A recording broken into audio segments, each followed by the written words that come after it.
Welcome to this explainer. Today we're doing something a little different. We're going to dive into a deep psychological deconstruction. I want you to clear your mind.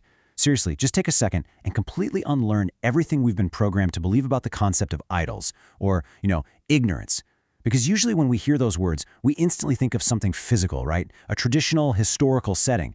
But today, we're stepping directly into a psychological journey. We are going to reverse engineer our own perception and explore how the very words, labels, and names that we repeat every single day might actually be our cognitive prisons. These names might literally be locking us away from true understanding. So I want to start by asking you a very direct and honestly a slightly uncomfortable question. What if the ancient warnings of the past, the ones we've all heard, weren't actually about physical statues made of stone or wood?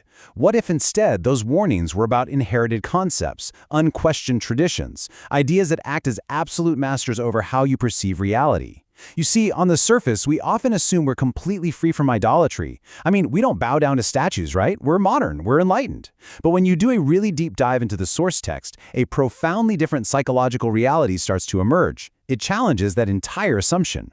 Let's look at a fascinating historical account, the story of the prophet Hud. Now, when he spoke to his people, their immediate reaction was to accuse him of foolishness. They insisted on sticking to what their forefathers worshipped. It's the classic defense of tradition. But Hud's response was absolutely profound. He asks them, "Do you argue with me over names you have named, you and your forefathers?" He wasn't just fighting chunks of stone. He was fighting a cognitive program. He was challenging the programming installed by the forefathers. These ancestors were essentially the educators. They set the rules of the game in people's minds by giving things false names. They literally built an entire matrix of labels, and Hud was there actively dismantling it layer by layer. Now, the absolute crux of Hud's argument hinges on a specific concept, authority, or as it's called in the original source text, Sultan. We usually just think of authority as whoever's in charge, but Sultan is much deeper. It literally means the penetrating power of truth, the pure undeniable evidence.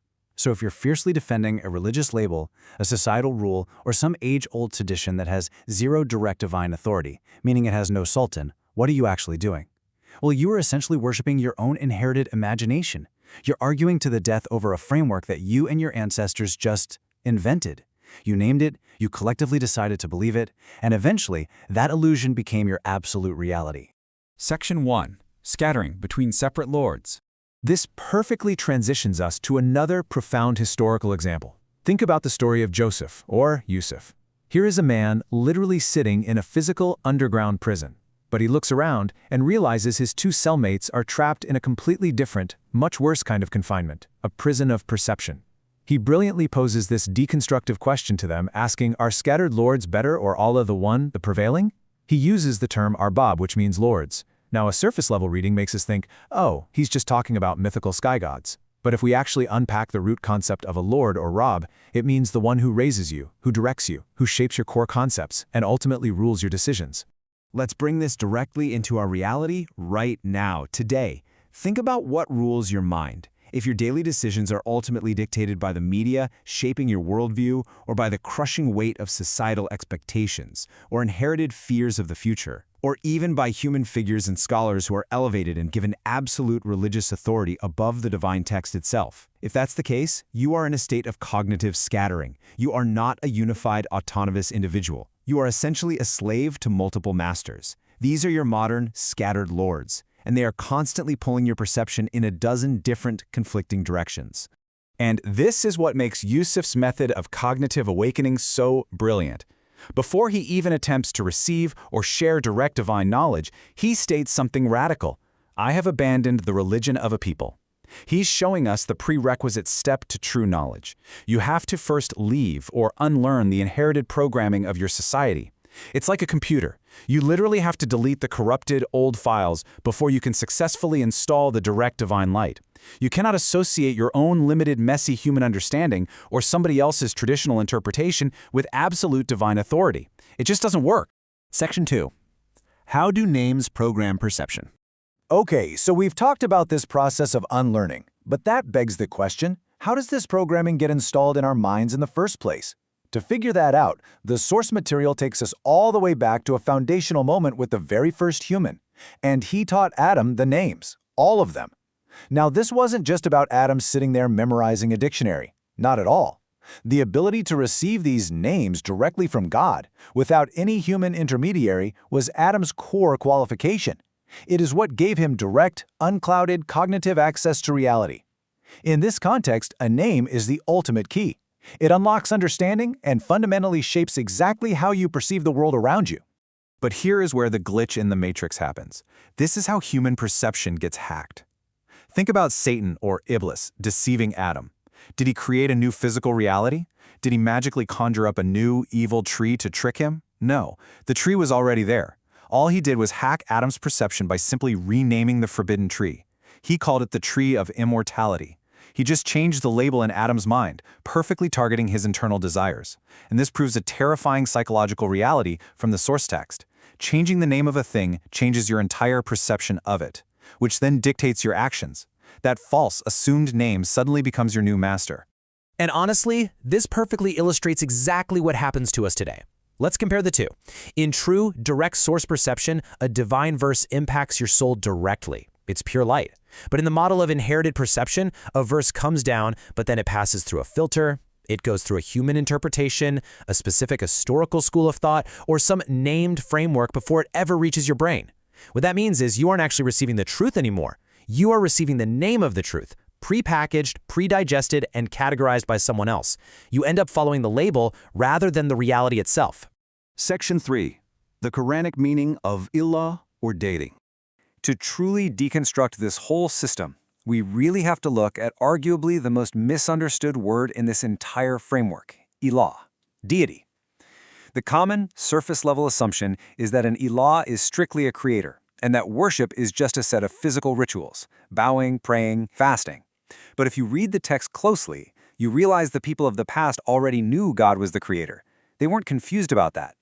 Their crime wasn't denying a creator at all. Their crime was placing other references, intermediaries, and inherited names on the exact same level of absolute authority as God. According to the source truth, an ilah is your ultimate reference and filter. And worship? Worship is actually cognitive submission. It's absolute obedience. And if you need absolute proof that an idol isn't just a physical statue, this verse provides it flawlessly. Have you seen the one who takes as his ilah his own desire? This is the ultimate proof right here. A person's own ego, their own internal desires, can literally be classified as their deity, their ilah. This totally dismantles the physical statue argument and confirms that an idol is simply whatever dictates your reality. It's whatever governs your everyday actions and whatever acts as the final, unquestioned judge in your mind. To truly wrap our heads around this concept of Allah, we need to break it down across 4 key dimensions. First, it's your framework for understanding, how you view life. Second, following, the entity or idea you obey, whether you realize it or not. Third, perception, the ultimate filter through which you evaluate what is true and false. And finally, judgment, the absolute final reference point for every decision you make. Now think about the danger here. If you have multiple filters, say, sometimes you use divine text, but other times you bow to societal pressure, or you defer to inherited dogma, you are cognitively trapped. You literally have multiple deities fighting a turf war for control of your perception. So, bringing all this together, the crucial takeaway is this. The absolute greatest form of idolatry, the greatest shirk or association, is not bowing down to a block of wood or a stone monument. Not even close. The most dangerous form is taking a highly limited human interpretation, a cultural tradition, or an inherited label, and then enforcing it upon yourself and everyone else under the absolute, unquestionable name of God. That is the trap. That is exactly how you lock human beings into a prison of illusions while entirely convincing them they are walking in the light. Section 4. Shattering cognitive idols. So the big question is, how do we break free from this cognitive prison? How do we stop confusing the map for the territory and the inherited name for the actual reality? The source text addresses the ancient idols of Arabia, using names like Al-Lat and Al-Uzza.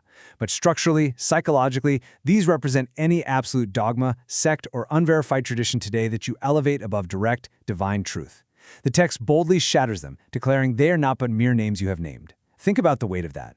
They have no actual authority. They are nothing but assumed labels designed entirely to feed human desires and create a comfortable yet completely false psychological structure for us to live in.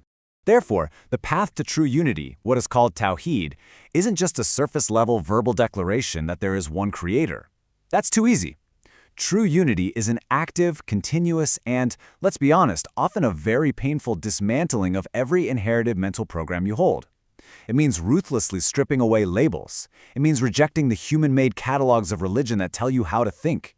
It means refusing to let intermediaries filter your reality for you. Ultimately, it is returning your perception entirely to the direct source, the one, the prevailing, exactly as Adam originally received knowledge, and exactly as Yusuf did when he freed his mind in that prison.